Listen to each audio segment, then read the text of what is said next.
സങ്കീർത്തനങ്ങൾ 29 അധ്യായം. കർത്താവിന്റെ ശക്തമായ സ്വരം. സ്വർഗവാസികളെ, കർത്താവിനെ സ്തുതിക്കുവിൻ. മഹത്വവും ശക്തിയും അവിടുത്തേതെന്ന് പ്രഘോഷിക്കുവിൻ. കർത്താവിന്റെ മഹത്വപൂർണമായ നാമം സ്തുതിക്കുവിൻ. വിശുദ്ധ വസ്ത്രങ്ങൾ അണിഞ്ഞ് അവിടുത്തെ ആരാധിക്കുവിൻ.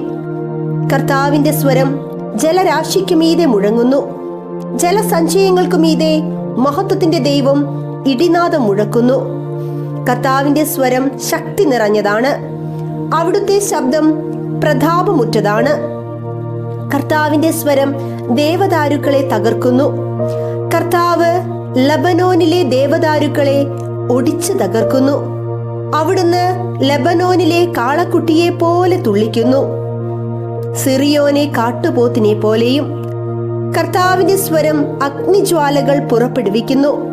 കർത്താവിന്റെ സ്വരം മരുഭൂമിയെ വിറകൊള്ളിക്കുന്നു. കർത്താവ് കദേശ് മരുഭൂമിയെ നടുക്കുന്നു. കർത്താവിന്റെ സ്വരം ഓക്കുമരങ്ങളെ ചുഴറ്റുന്നു. അത് വനങ്ങളെ വൃക്ഷരഹിതമാക്കുന്നു.